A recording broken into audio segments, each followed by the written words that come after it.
Howdy runners, this is Jeff from the runner's desk at runnergy.com. Thanks for joining me. Look what we got today. Newtons.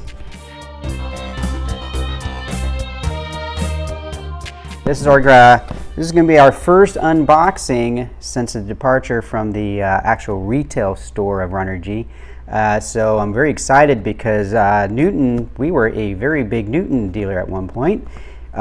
We actually won Brand Builder of the Year, one of the years, so we have had a very good, rich history with Newtons. I am still a big fan of them for many reasons, so we got in our first shoes here. So what we're going to do today is just a quick unboxing of them and find out what they are, and then we're going to test them out for a couple weeks, and then we'll come back with another review, a full review on them. So let's find out what they sent us, because I have no idea.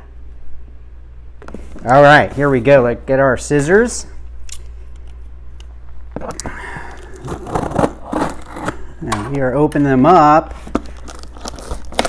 Oh, they really got these things taped. Wow. Welcome to doing an unboxing. That's what happens to their first one. There we go.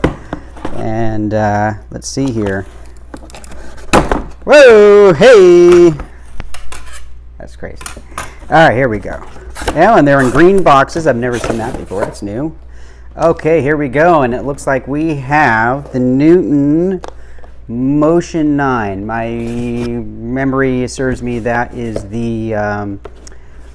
the more stability version, and it is. I can see right off the bat we got some nice bright red Newton Motions here in my size 7. But you haven't seen a shoe review with the size 7 yet. All right, so what you can tell right here is that medial posting for the overpronation. Kind of interesting in a Newton. We've always said that for years and years, because in general you want to land on these center plates up here in the Newton shoes. You really don't want to land back here and then kind of mid-stance into this posting. So therefore you almost really wouldn't need it if you're staying up on the ball of the foot. But nonetheless, some people can't always run on the ball of the foot, and so they do have that posting for those people who land kind of mid-foot and land rolling in, pronation. We have stuff on our website if you want to see more about pronation or overpronation or underpronation, and which one you fall into and what shoes might be designed best for you on that. So as I mentioned, we carried Newton almost from the get-go when they came out. We were very big fans of them because these things here are not, you can see them, they're not cushion pads. They're actually more like sensor plates. So when you land here, you can really feel these go up into your foot, and so you know you're landing on the ball of the foot. So that's really what the Newtons are for. They're great for like retraining yourself to land more mid-foot, get off the heel. They're great for that. They're also extremely lightweight, so they're very good as like a race day type shoe, because running on the ball of the foot here tends to be more efficient, tends to produce better performances out there.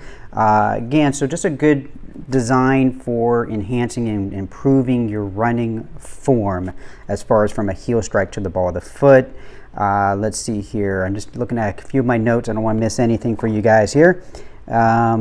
They've had definitely some changes over the years at Newton. I believe possibly even different owners. Don't quote me on that, but I'm very for sure that one of the original people who actually more or less came up with this design, Danny Abshire, I don't believe is with the brand anymore. So that is what it is, isn't it? So we got through here. It's the Newton's Motion, and one of the other things with them is they tend to have a very low heel drop, so only about a 4 millimeter or so at the most. I think it's between 3 and 5, definitely not more than 5. I'm kind of thinking it was a 3 or a 4. And again, they have these plates in the front, and they're very lightweight. So that is what we have here. Looks like it fits the shape of what Newtons in the past have been. You got some very nice breathable mesh on the top. Again, we'll go over how breathable they are, how light and responsive they are, but They've kind of kept them very similar to what they've been over the years. I've had a few years in there, probably around 2013 and to 2015, I think, where they may have had some dips in some of the quality of their shoes around that time. I think it was more maybe around 2011 to about 2015, somewhere in that 2 or 3 year range. They had some quality issues, but they look like they've come way back, and the quality looks very good on this. And usually their shoes, if you land up on the ball of the foot here, I've seen people get close to 800 to 1,000 miles on these center pad things up in the front. Now, if you hit in the heel back here on this thin ridge of carbon here, you're probably going to go it fairly quickly, but again, the shoe's not designed for you to go back there. So give us a couple weeks and we will go running in this shoe as much as we can. We'll log the mileage and we will let you know. If you want to get